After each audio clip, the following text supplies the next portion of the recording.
Ay, duro ba ayo?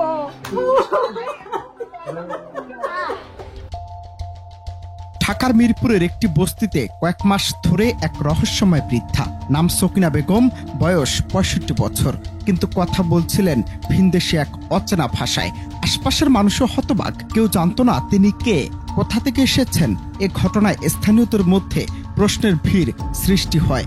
বৃদ্ধা এই ভাষা কোথা থেকে শিখেছেন এবং কিভাবে ঢাকায় এলেন, কিন্তু সত্যিটা যখন সামনে এলো তখন সবার চোখ কপালে। অবশেষে ৪ মাস পর প্রকাশ পায় বৃদ্ধার বাড়ি ভারতের আসামের নলবাড়ি এলাকায়। ৪ মাস আগে তাকে আটক করেছিল আসামের পুলিশ, কিন্তু কিভাবে একাধিক সরকারি প্রক্রিয়া পেরিয়ে বৃদ্ধা একা ঢাকায় পৌঁছালেন তা রহস্যময়। বৃদ্ধার ভাষ্যমতে প্রথমে তাকে কিছু না জানিয়েই একটি স্বাক্ষর নিতে হয়েছিল স্থানীয় পুলিশের হাতে। এরপর গভীর রাতে সীমান্ত পার করে তাকে বাংলাদেশে প্রবেশ করানো হয়। আশ্চর্যজনকভাবে বৃদ্ধা একাই ছিলেন না, সেই রাতে আরও একাধিক ভারতীয় নাগরিককেও সীমান্ত দিয়ে ঢুকিয়ে দেওয়া হয়েছিল বাংলাদেশে। প্রশ্ন হলো, ভারতের পরিকল্পনা কি?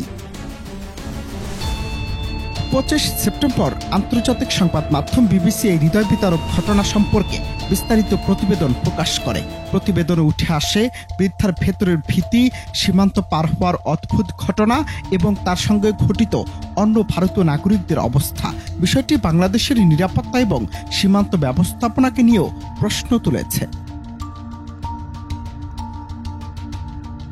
ঢাকার বস্তিতে অচেনা ভাষায় কথা বলা সকিনা বেগম এখনও স্থানীয়দের এবং নিরাপত্তা সংস্থার নজরে। আন্তর্জাতিক সংবাদ মাধ্যমের প্রতিবেদনের আলোকে বিষয়টি শুধু মানবিক নয়, নিরাপত্তার দিক থেকেও গুরুত্বপূর্ণ হয়ে দাঁড়িয়েছে। সবার চোখ এখনও সীমান্তে ঘটে যাওয়া এই অদ্ভুত ঘটনার দিকে। যদিও সংবাদ মাধ্যমটির মাধ্যমে অবশেষে পরিবারের খোঁজ মিলেছে এবং ভিডিও কলের মাধ্যমে নিশ্চিত হয়েছে পরিবার। অনন্ত হাসান মাসুদ, বাংলা টিভি।